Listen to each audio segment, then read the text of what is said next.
ঘন জঙ্গলের বড় গাছের উপরে বাস করত টুনি পাখি। টুনি পাখি ছিল ভীষণ গরিব। টুনি পাখির ওই জঙ্গলের মধ্যে আপন বলতে কেউই ছিল না। টুনি জঙ্গলের মধ্যে একাই বসবাস করত। টুনি পাখির কাছে মজবুত কোনো ঘর ছিল না। সে জঙ্গল থেকে কিছু খড়কুটো নিয়ে তার বাসাটা বানিয়েছিল। তার উপরে জঙ্গলের মধ্যে রোজ দিন বৃষ্টিপাত হতো, আর এই বৃষ্টিপাতের কারণে টুনি পাখির ওইখানে থাকাটা বড্ড মুশকিল হয়ে গিয়েছিল।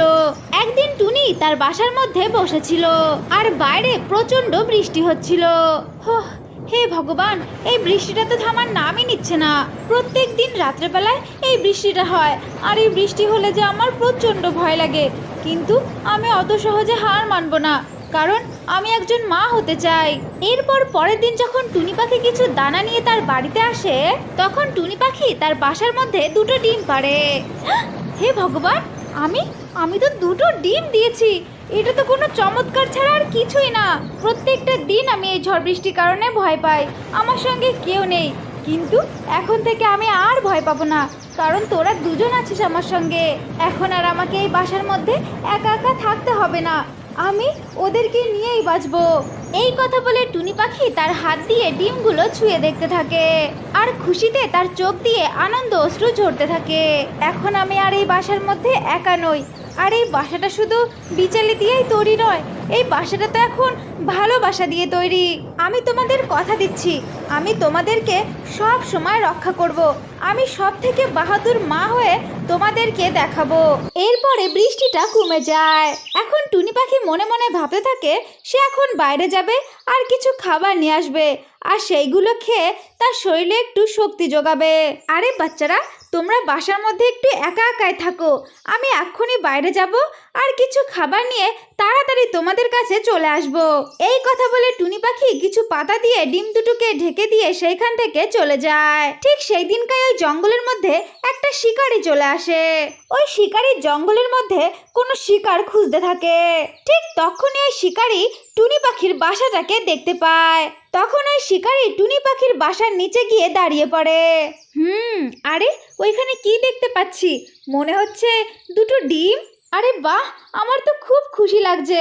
এই কথা বলে ওই শিকারি ওই বাসার কাছে চলে যায়, আর ওই ডিমগুলোকে দেখে শিকারি বড্ড খুশি হয়, আর খুশি হয়ে খুব হাসতে থাকে। আরে দুটো ডিম, এই ডিম দুটোকে নিয়ে তো আমার বড্ড লাভ হবে। এই ডিম দুটোকে যদি আমি বিক্রি করি তাহলে আমি অনেক টাকা পাবো। এই কথা বলে শিকারি সেই ডিম দুটোকে চুরি করে নেয়, আর তার ব্যাগের মধ্যে ঢুকিয়ে নেয়, আর সেইখান থেকে পালিয়ে যায়। কিন্তু শিকারি যে এই ডিম দুটোকে চুরি করেছে আর এই ব্যাপারটা জঙ্গলেরই একজন দেখে নিয়েছে। খুব চালাক একটা শেয়াল যে ঝোপের আড়ালে ছিল, সে দূর থেকে সমস্ত কিছু দেখছিল। এটা তো একজন মানুষ যে কিনা জঙ্গলের সুখ শান্তি চুরি করতে এসেছে। এই মানুষগুলো কিভাবে? আমরা জঙ্গলের পশু পাখিরা, এদের কি কোনো মায়া বা কোনো অনুভূতি নেই? সে জঙ্গলের রোদ বৃষ্টি আর ঝড় মাথার উপরে নিয়ে তার বাচ্চা দুটোকে আগলে রেখেছে। এই ডিম দুটো শুধু টুনির জন্য ডিম নয়, এগুলো যে ওর জীবন, তার নিঃশ্বাস, তার প্রশ্বাস, তার সব কিছু। এই ডিম দুটো ছাড়া যে টুনি পাখি কিছুই না। এই ডিম দুটোকে রক্ষা করার জন্য টুনি পাখি একটা মাস ধরে কত কষ্ট করছে। না, আমি দূর থেকে যখন এত কিছু দেখেই নিয়েছি, আমি এগুলো সহ্য করব না। আমি টুনি পাখিকে তার ডিম দুটোকে যেইভাবেই হোক তার কাছে ফিরিয়ে দেব। এই কথা বলে শেয়ালটা ওই শিকারির পিছু করতে থাকে। এইদিকে শিকারি কিছু দূর যাওয়ার পর তার খুব ক্লান্তি হতে থাকে, তাই সে একটা পাথরের সঙ্গে বসে একটু আরাম করতে থাকে। তখনই ওই শিকারির খুব ঘুম ঘুম আসতে থাকে। আরে আজকে জঙ্গলে এসে আমার বেশ লাভ হলো, এখন আমি একটু বিশ্রাম করে নিই, আমার খুব ঘুম পাচ্ছে। তারপরে শহরের দিকে যাব আর গিয়ে ডিম দুটোকে বেচে দেব। এই ডিম দুটোর থেকে তো আমি বেশ অনেক টাকাই পাবো। এই কথা বলে শিকারি সেই পাথরের সাথে হেলান দিয়েই ঘুমিয়ে পড়ে। কিন্তু ওই শিকারি জানতো না যে তার মতনই একজন শিকারি ওই জঙ্গলের মধ্যেই থাকে, যে জঙ্গলের কোনো কিছু চুরি করতো না, কিন্তু অন্যায়ের বিরুদ্ধে কোনো কিছু দেখলে সে অবশ্যই তার বিরুদ্ধে রুখে দাঁড়াতো। আরে আমার মনে হচ্ছে ওই শিকারিটা ঘুমিয়ে গেছে, এটাই সুযোগ। আমি যাই আর গিয়ে ব্যাগটা নিয়ে এইখান থেকে পালিয়ে যাই, কিন্তু আমাকে আস্তে আস্তে যেতে হবে, না হলে এই শিকারিটা যদি উঠে পড়ে তাহলে তো আমার জন্য বড্ড বিপদ অপেক্ষা করছে। আমাকে ভয় পেলে চলবে না, কারণ একজন মায়ের চোখের জল আমি কখনোই দেখতে পারবো না, যা আমার ভয়ের থেকে অনেক বেশি ঊর্ধ্বে। এই কথা বলে ওই শিয়ালটা আস্তে আস্তে শিকারীর কাছে চলে যায় আর ওই ব্যাগটাকে নিয়ে নেয়। ব্যাগটাকে নেওয়া হলে সেই শিয়ালটা ওইখান থেকে পালিয়ে যায়। অন্যদিকে টুনি পাখি তার বাসার মধ্যে চলে আসে আর এসে তার ডিম দুটোকে না দেখতে পেয়ে সে খুব কান্নাকাটি করতে থাকে। আরে আমার ডিম দুটো কোথায় গেল? আমার ডিম দুটো তো এইখানেই ছিল। হে ভগবান, আমার ডিম দুটো কে নিয়ে চলে গেল? এই কথা বলে টুনি পাখি বড্ড কান্নাকাটি করতে থাকে আর বাসার এদিক সেদিক দেখতে থাকে, কিন্তু সে তার ডিম দুটোকে কোথাওই দেখতে পায় না। আরে আমি তো একটু সময়ের জন্য খাবার খুঁজতে বাইরে গিয়েছিলাম, আর এর মধ্যে আমার ডিমটা চুরি হয়ে গেল। আমারই দোষ, আমি কেন ওদেরকে ছেড়ে বাইরে গেলাম? আমার কারণেই যে আমার ডিম দুটো হারিয়েছে। এই কথা বলে টুনি পাখি জোরে জোরে কান্নাকাটি করতে থাকে। ঠিক তখনই সেইখানে ওই শিয়ালটা চলে আসে। শিয়ালটা এসে ব্যাগের থেকে ডিম দুটোকে বের করে তার বাসার মধ্যে রেখে দেয়। শিয়াল বোন, তুমি এই ডিম দুটো তো আমার ডিম দুটো তোমার কাছে কি করে? একটা শিকারী তোমার ডিম দুটোকে তুলে নিয়ে যাচ্ছে। একটা শিকারী তোমার ডিম দুটোকে চুরি করে নিয়ে যাচ্ছিল, ঠিক তখনই আমি দেখে ফেলি। তাই আমি মনে মনে ভাবতে থাকি এই ডিমগুলোকে আমি ওকে কিছুতেই নিয়ে যেতে দেব না, কারণ একজন মায়ের অনুভূতি আছে এর সঙ্গে, একজন মায়ের ভালোবাসা আছে এর সঙ্গে। তাই আমি সব কিছু দেখে কিভাবে চুপ থাকতে পারতাম? ওই জন্যই যে আমি তোমার ডিম দুটোকে উদ্ধার করে নিয়ে এসেছি। শিয়াল বোন, তুমি শুধু আমার ডিমগুলোকে আমার কাছে ফিরিয়ে দাওনি, তুমি আমার জীবনটা আমার কাছে ফিরিয়ে দিয়েছো। শিয়াল বোন, আজ আমি তোমার কারণেই মা হতে পারবো। তোমাকে আমি কখনো ভুলবো না। তুমি এই জঙ্গলের একজন সত্যিকারের প্রকৃত বন্ধু। এরপরে বেশ কিছুদিন কেটে যায় আর টুনি পাখির ডিমের মধ্যে থেকে ছোট্ট ছোট্ট দুটো বাচ্চা বাইরে বেরিয়ে আসে। টুনি পাখি তার বাচ্চা দুটোকে দেখে বড্ড খুশি হয় আর তার চোখে আনন্দ অশ্রু ঝরতে থাকে। এই দেখে টুনি একা একাই বলতে থাকে, আজ আমি বুঝতে পারলাম এই জঙ্গলের মধ্যে আমি কখনোই একা ছিলাম না। আমাকে এই জঙ্গলের মধ্যে ওই শিয়াল বন্ধুটা আমার খুব উপকার করেছে, যার জন্য আজকে আমি আমার দুটো সন্তানের মুখ দেখতে পেলাম। অন্যদিকে শিয়াল মুচকি হেসে ঝোপের মধ্যে চলে যায়। আমার ছোট্ট বন্ধুরা, আমরা এই গল্প থেকে এটাই শিখতে পারলাম, সত্যিকারের সাহায্য সবাইকে দেখিয়ে নয়, নিশ্চুপে করাই ভালো। একটি বনে একটা চঞ্চল টুনটুনি পাখি বসবাস করত।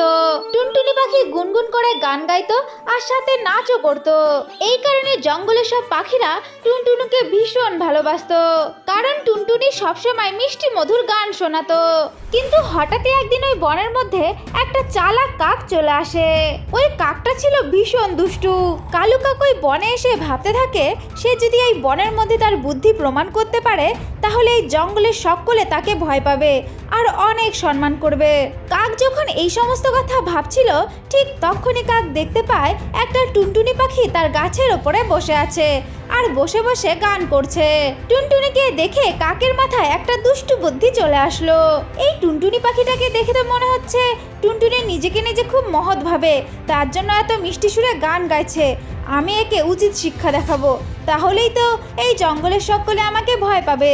ঠিক তখনই কাক টুনটুনিকে বলে ওঠে, আরে টুনটুনি বোন, তুমি কি গান গাইতে গাইতে আকাশের অনেক উপরে উঠতে পারবে? যদি তুমি উঠতে পারো, তাহলে আমি তোমাকে অনেক বড় একটা খবর বলবো। টুনটুনি কাকের কথা শুনলো আর অনেক হাসলো। কেন নয়, আমি তো অনেক হালকা, আমি অনেক উপরে উঠতে পারবো। ঠিক আছে, তাহলে তুমি পিছন ঘরে গান গাইতে লাগো, আমি তোমাকে একটা ম্যাজিক দেখাবো। কাকের কথা শুনে টুনি পাখি পিছন ঘুরে যায় আর অনেক গান গাইতে থাকে। এই সুযোগ, টুনি পাখি পিছন ঘুরে আছে, এখন আমি এই টুনি পাখিকে ভয় দেখাবো। এই কথা বলে কাক টুনির সামনে যায় আর গিয়ে বলে, এই টুনি, বোকা টুনি, তুই তো আমার কথা শুনে রীতিমতো গান গাইতে শুরু করলি। তুই কি জানিস এখন আমি তোকে ধরে খেয়ে ফেলবো? টুনটুনি কালুর মুখে এই কথা শুনে বড্ড ভয় পেয়ে যায় আর ভয় পেয়ে বলতে থাকে, আরে আমি কি করলাম? আমি তো তোমার কথা শুনলাম, তাহলে তুমি আমাকে কেন খাবে? আমাকে খেও না। কাক টুনি পাখিকে ভয় পেতে দেখে ভীষণ আনন্দ পায় আর তারপরে জোরে জোরে বলতে থাকে, না রে টুনি, তোকে তো আমি ছাড়ছি না, আজকে তোর মাংস খাবো। কালুর মুখে এই কথা শুনে টুনি পাখি বড্ড ঘাবড়ে যায়। ঠিক তখনই টুনির মাথায় একটা বুদ্ধি আসে আর টুনি বলতে থাকে, ঠিক আছে, তুমি যখন আমাকে খেতে চাও তুমি অবশ্যই খাবে, কিন্তু তার আগে তুমি পিছন ঘোরো, আমি তোমাকে আমার ম্যাজিক দেখাবো, না হলে যে ম্যাজিকটা শেষ হয়ে যাবে। টুনির মুখে এই কথা শুনে কালু কাক পিছন ঘুরে যায়। সেই সুযোগে টুনি পাখি সেইখান থেকে উড়ে পালায়। অন্যদিকে কালু কাক যখন সামনে ঘোরে তখন দেখে টুনি পাখি সেইখানে নেই। টুনি পাখি সেইখান থেকে অনেক আগেই পালিয়েছে। এই দেখে কালু কাক ভীষণ রেগে যায় আর কা কা করতে থাকে। টুনি, তোকে আমি ছাড়বো না, তুই আমাকে বুদ্ধু বানালি, তুই আমাকে বোকা বানালি। আরে কালু, বুদ্ধি যদি সীমিত হয় তাহলে বড় শরীর নিয়ে কি কাজ? তুই আমাকে ভয় দেখাতে এসেছিলিস, তাই না? এখন তো তুই নিজের কাছেই হাসির পাত্র হয়ে গেলি, তুই ছোট্ট টুনির কাছে হেরে গেলি। আমার ছোট্ট বন্ধুরা, তো এটাই ছিল আজকের গল্প। যদি তোমাদের ভালো লেগে থাকে তাহলে অবশ্যই লাইক করবে আর চ্যানেলটাকে সাবস্ক্রাইব করে দেবে। একটি জঙ্গলে দুটি পাখি বসবাস করত। একজনের নাম ছিল রানী আর অন্যজনের নাম ছিল সুন্দরী। ওরা দুইজন সম্পর্কে দুই বোন ছিল। সুন্দরী পাখি রানী পাখির থেকে দেখতে অনেক সুন্দর ছিল, কিন্তু রানী পাখি দেখতে একদমই ভালো ছিল না। আরে রানী পাখি, তুমি নিজেকে দেখো, তুমি কি বিশ্রী দেখতে, আর আমাকে দেখো, আমি কত সুন্দর, তুমি তো কত কালো, নিজেকে কখনো দেখেছো? সুন্দরী দিদি, আমি যদি খারাপ দেখতেও হই তাতে আমার কোনো কিছু যায় আসে না, তুমি নিজেকে নিয়ে ভাবো না, তুমি অনেক সুন্দর, তুমি খুশি থাকলেই হলো, আমাকে নিয়ে তোমারও তো ভাবতে হবে না। আর আমি যে খারাপ দেখতে, সেটাতে কি কোনো আমার হাত আছে বলো তো? ওরা দুজন যখন এই সমস্ত কথা বলছিল ঠিক তখনই সেইখানে টুনি পাখি চলে আসে। আরে রানীমা, কালকে তুমি কোথাও যেও না, কালকে তোমাকে দেখতে আসছে ছেলের বাড়ি থেকে। আরে মা, আমি তো রানীর থেকে বড়, অথচ তুমি আমার জন্য বিয়ের সম্বন্ধ না দেখে তুমি বোনের জন্য দেখছো। অবশ্য ঠিকই করছো, ও তো খুব কালো, ওকে কে বিয়ে করবে? দেখো চেষ্টা করে যদি তুমি তোমার কালো মেয়েটাকে বিয়ে দিতে পারো। আরে সুন্দরী, এটা তুমি কি বলছো? রানী তো তোমার নিজের বোনই হয়, তুমি ও সম্পর্কে এমন কথা কিভাবে বলতে পারো? আমি তোমাকে খবরদার করছি, আর এর পরের থেকে তুমি রানীকে কিচ্ছু বলবে না। পরের দিন রানী পাখিকে দেখার জন্য ছেলের পক্ষ থেকে লোক আসে। আরে আসুন আসুন, আমি তো তোমাদের জন্যই অপেক্ষা করছিলাম। আরে রানীমা, তুমি বাইরে এসো, দেখো কারা এসেছে। তখনই সেইখানে রানী পাখি চলে আসে আর রানীকে দেখে ভোলা পাখি বলতে থাকে, আরে এটাই কি মেয়ে? এ তো খুবই কালো, আমি একে বিয়ে করব না। আমি যদি একে বিয়ে করি আমার সব বন্ধুরা তো আমার উপরে হাসবে। আরে হ্যাঁ হ্যাঁ, আমার বন্ধু ভোলা তো ঠিক কথাই বলেছে, ও কেন এই কালো মেয়েকে বিয়ে করবে? আরে টুনি, তোমার তো আর একটা মেয়ে আছে না সুন্দরী, ওর সঙ্গে বিয়ে দিয়ে দাও না। আমি সবার মুখে শুনেছি তোমার বড় মেয়েটা দেখতে বেশ সুন্দর। মা, ওনাদের যদি দিদিকে পছন্দ হয়ে থাকে তাহলে তুমি দিদির সঙ্গেই বিয়ে দিয়ে দাও, এতে আমার কোনো দুঃখ নেই মা। এরপরে সুন্দরী ও ভোলার পারিবারিকভাবে বিয়ে হয়ে যায়। বিয়ের পরের দিন সুন্দরী পাখি রানী পাখির কাছে আসে আর এসে বলে, আরে রানী বোন, তুই আমাকে দেখ, আমার তো ভোলার সঙ্গে বিয়ে হয়ে গেল, এখন তোর কি হবে বলতো? ভোলা তো তোকে দেখতে এসেছিল, কিন্তু তোকে দেখতে এসে ও আমাকেই পছন্দ করে নিল, এখন তুই তোর নিজের কথা ভাব, তোর কি হবে? সুন্দরী যখন রানী পাখিকে এই সমস্ত কথা বলছিল ঠিক তখনই সেইখানে ভোলা চলে আসে আর এসে বলে, আরে সুন্দরী, তুমি কোথায় ছিলে? আমি তোমাকে চারিদিকে খুঁজছি আর তুমি এইখানে দাঁড়িয়ে আছো। আরে ভোলা, তুমি সবসময় আমার পিছু পিছু কেন আসো বলো তো? আমি কি তোমার জন্য একটু শান্তিমতো কারোর সঙ্গে কথাও বলতে পারবো না? এখন যাও, এইখান থেকে বাইরে যাও আর আমার জন্য কিছু খাবার নিয়ে আসো, আমার খুব খিদে পেয়েছে। এরপরে বেচারা ভোলা মন খারাপ করে সেইখান থেকে চলে যায়। ভোলা যখন জঙ্গলে দানা খোঁজার জন্য যায় ঠিক তখনই সেইখানে কালু কাক চলে আসে আর এসে বলে, আরে বন্ধু ভোলা, বিয়ের পরে তো তোমার কোনো খোঁজ খবরই নেই, কেমন আছো শুনি? বন্ধু, আমি বিয়ের পরে একদমই খুশি নই। আমি যদি ওই রানীকে বিয়ে করতাম তাহলে হয়তো আমি অনেক সুখী হতে পারতাম।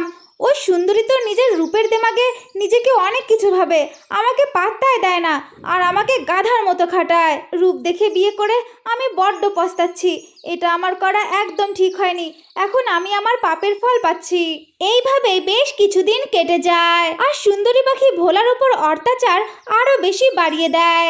ভোলা এখন সুন্দরীর উপর বড্ড অতিষ্ঠ হয়ে ভোলা বলে ওঠে, আরে সুন্দরী, তুমি বেরিয়ে যাও আমার বাড়ি থেকে। তোমাকে বিয়ে করা আমার একদম ঠিক হয়নি।